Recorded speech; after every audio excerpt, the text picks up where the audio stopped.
আসসালামু আলাইকুম। সরকারকে যেন বিতর্ক পিছু ছাড়ছে না, একটির পর একটি বিতর্ক, আলোচনা সমালোচনা চলছে। সাম্প্রতিক সময় আপনারা জানেন যে করিডোর নিয়ে যে বিতর্ক সৃষ্টি হয়েছে, পররাষ্ট্র উপদেষ্টার একটি বক্তব্য কেন্দ্র করে যে সরকার নীতিগতভাবে সিদ্ধান্ত নিয়েছে রাখাইনের মানবিক সহায়তার জন্য করিডোর দেওয়ার জন্য। এই বক্তব্যের পর দেশের রাজনৈতিক অঙ্গন এবং সাধারণ মানুষের মধ্যে বিভিন্ন ধরনের গুজব আলোচনা চলছে। তবে সেই বক্তব্য স্বরাষ্ট্র উপদেষ্টা বক্তব্যের পর প্রধান উপদেষ্টার প্রেস উইং থেকে আবার জানানো হয়েছে যে না, এই ধরনের কোনো আলোচনা হয়নি, এ ধরনের কোনো কথাও হয়নি, এটি বিষয়ে এখন পর্যন্ত কোনো সিদ্ধান্ত হয়নি।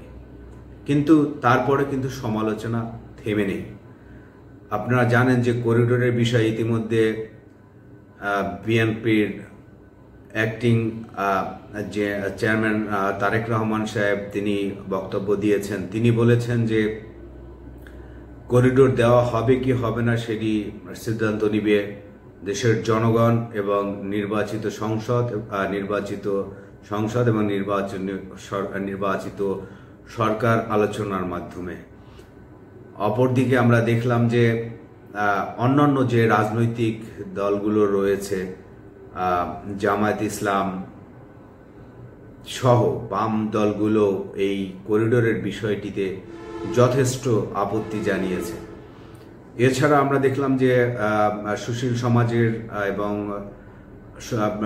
সমাজের বিভিন্ন প্রতিনিধি তারাও এই বিষয়ে গণমাধ্যমে কলাম লিখে সমালোচনা করেছেন যে যদি এ ধরনের করিডোর দেওয়া হয় তাহলে দেশের সার্বভৌম একটি বিতর্কের সার্বভৌমের নিরাপত্তা ঝুঁকি বেড়ে যাবে এবং এতে বাংলাদেশ একটি অন্য দেশের প্রক্সি যুদ্ধের শিকার হতে পারে বলে অনেকে আশঙ্কা করেছেন। আসলে করিডোরে নিয়ে যখন এই ধরনের আলোচনা চলছে, সমালোচনা চলছে, সেই আলোচনার রেশ কাটতে না কাটতে আমরা দেখতে পাচ্ছি যে নারী বিষয়ক সংস্কার কমিশন নিয়ে সরকার আবার আরেক বিতর্কে পড়েছে।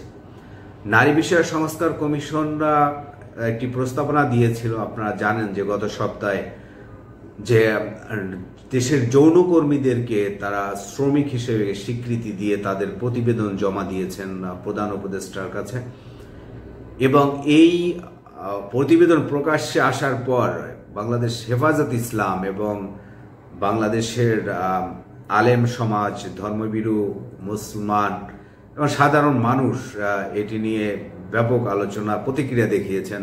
আলোচনা সমালোচনা হচ্ছে।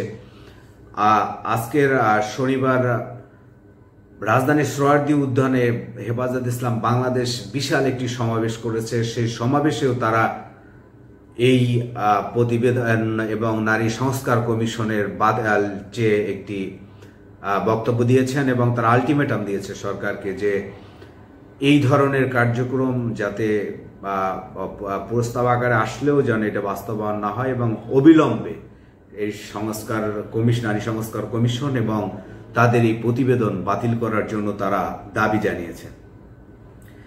এছাড়া আপনারা জানেন যে নির্বাচনের দিনক্ষণ নিয়ে তো বিতর্ক রয়েছেই। তাছাড়া যারা জুলাই এবং আগস্টে যেসব হত্যাকাণ্ডের ঘটনা ঘটেছে সেই সব হত্যাকাণ্ডের অভিযুক্তদের গ্রেপ্তার নিয়েও বিভিন্ন ধরনের আলোচনা সমালোচনা রয়েছে। পাশাপাশি জুলাই আগস্টে আহতদের চিকিৎসা পুনর্বাসন নিয়ে আলোচনা সমালোচনা এবং ভুক্তভোগীদের কিন্তু অসন্তুষ্টি রয়েছে। এই 4-5টি বিষয় নিয়ে আসলে অন্তর্বর্তীকালীন সরকার বর্তমানে একটি মনস্তাত্ত্বিক চাপে হয়তো বা তারা রয়েছে বলে আমার ধারণা, এবং এ নিয়ে আলোচনা সমালোচনা কিন্তু দেশে বিদেশে হচ্ছে। প্রথম যে বিষয়টি নিয়ে আমি কথা বলছিলাম আপনাদের সঙ্গে সেটি হচ্ছে যে করিডোর। আপনারা জানেন যে মিয়ানমারের রাখাইন যে স্টেট, যেখানে রোহিঙ্গা অধ্যুষিত এলাকা, মুসলিম অধ্যুষিত এলাকা, সেখানে প্রথমে জান্তা সরকার গণহত্যা চালিয়েছে, তারপর রোহিঙ্গাদেরকে সেই স্টেট থেকে সে রাজ্য থেকে বিতাড়িত করা হয়েছে। বাংলাদেশে প্রায় 15 থেকে 16 লাখ রোহিঙ্গা প্রাণ নিয়ে আশ্রয় নিয়েছেন। সেই 2017 সাল থেকে যে বড় রোহিঙ্গা ঢল নেমেছিল, সেটি এখনও এই গত সপ্তাহ দুই ধরে আরও 6,000 রোহিঙ্গা বাংলাদেশে প্রবেশ করেছে বলে আমরা গণমাধ্যমে দেখতে পেয়েছি।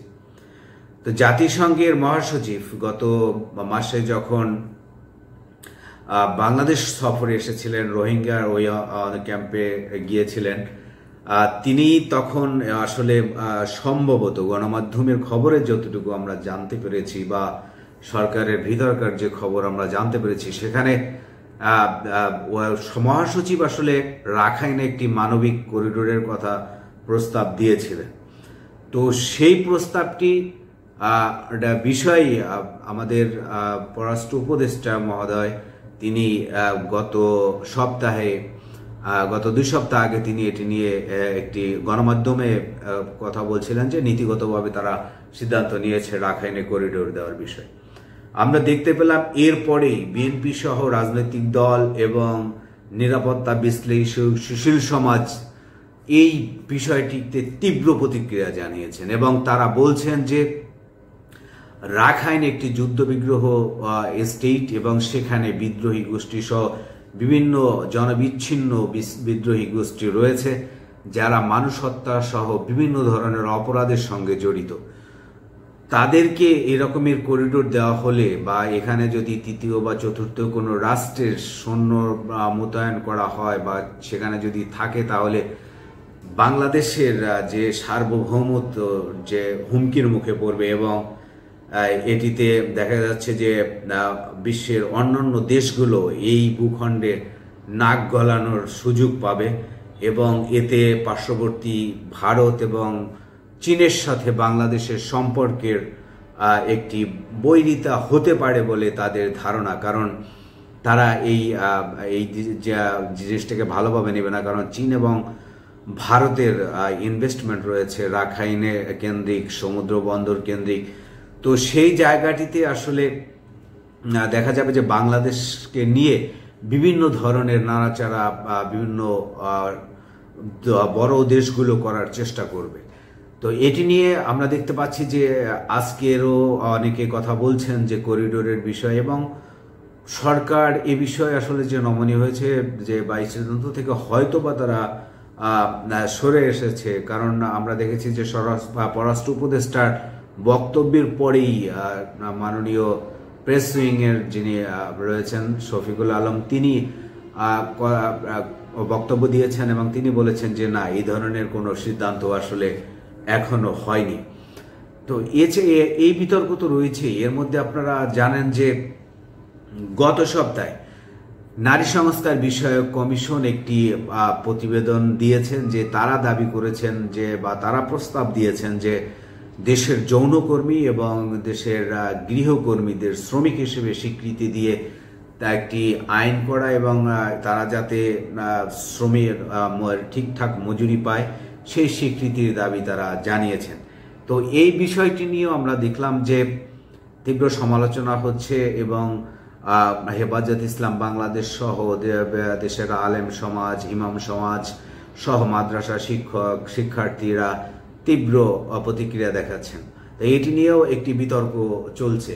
পাশাপাশি আপনারা জানেন যে জুলাই আগস্টে যে হত্যাকাণ্ডের ঘটনা ঘটেছে, সেই হত্যাকাণ্ডের সঙ্গে জড়িত আসামিদের গ্রেপ্তারের জন্য এনসিপি সহ অন্যান্য রাজনৈতিক দলের একটি চাপ রয়েছে এবং অনেক আসামি যারা এই হত্যাকাণ্ডের নির্দেশনা দিয়েছিল বলে এনসিপি দাবি করছে যে তাদের গ্রেপ্তার করা হচ্ছে না বলে এনসিপি বারবার আলটিমেটাম দিচ্ছে সরকারকে। এবং এই বিষয়গুলো আসলে এই আরেকটি যে বিতর্কের জায়গা রয়েছে আর কি, সরকার সমালোচিত হচ্ছে এই বিষয়টি নিয়েও। এছাড়া আরেকটি বিষয় হচ্ছে যে আপনারা জানেন যে নির্বাচনের দিনক্ষণ এখনো নির্ধারিত হয়নি এবং এনসিপি সহ তাদের সমমনা যে দলগুলো রয়েছে তারা চাচ্ছে দেশে এর সংস্কার হয়ে তারপর সংস্কার শেষ করে তারপর নির্বাচনের দিকে যেতে। কিন্তু আমরা দেখতে পাচ্ছি যে বিএনপি সহ যে বড় রাজনৈতিক বা পুরনো রাজনৈতিক দলগুলো রয়েছে, তারা চাচ্ছে যে আগে হচ্ছে নির্বাচন দেওয়া হোক, নির্বাচন দিলে দেশে গণতন্ত্র ফিরবে, স্থিতিশীলতা বজায় থাকবে এবং নির্বাচনের জন্য যতটুকু সংস্কারের প্রয়োজন সেইটুকু সংস্কার করে এখনই নির্বাচন দিলে তাহলে দেশের আইনশৃঙ্খলা পরিস্থিতির উন্নতি হবে এবং বাকি সংস্কারগুলো ধীরে ধীরে সংসদের মাধ্যমে সংসদের জনমত নিয়ে সেই সংস্কারগুলো করা যাবে। তা এই নির্বাচনের দিনক্ষণ নিয়ে বা নির্বাচনের রোডম্যাপ বারবার বিএনপির পক্ষ থেকে দাবি করা হচ্ছে যে নির্বাচনের একটি রোডম্যাপ দেওয়া হোক, কিন্তু নির্বাচনের রোডম্যাপ আসলে এখন পর্যন্ত দেওয়া হয়নি। এটি নিয়েও বিতর্ক, সমালোচনা, আলোচনা চলছে যে সরকার আসলে কবে কখন নির্বাচন দিবে সেটি নিয়েও খুব কথা হচ্ছে। তো আমরা দেখতে পাচ্ছি যে সরকারের যে বর্তমানকারী সরকার সাম্প্রতিক সময় বিভিন্ন ইস্যুতে যে তার পেছনে আসলে বিতর্ক লেগেই আছে, কিন্তু তার এই পাশাপাশি কিন্তু সরকার বিতর্ক থাকলেও এইসব বিষয়গুলোকে তা হ্যান্ডেল করছে এবং তারা প্রতিটি বিষয়ে বিচক্ষণতার সাথে সিদ্ধান্ত নেওয়া হবে বলে তারা বিভিন্ন বিষয়ে হুটহাট মন্তব্য করছে না এবং ধীরে সুস্থে রাজনৈতিক দলগুলোর সঙ্গে আলোচনা করেই তারা সিদ্ধান্তগুলো নিচ্ছে। এই বিষয়গুলো হয়তো বা আলোচনা করেই আগামীতে দ্রুত আমরা দেখতে পাবো যে একটি সুন্দর সমাধানের দিকে যাচ্ছে বাংলাদেশ। সেই আশা রেখে আজকের মতো বিদায়। আল্লাহ হাফেজ।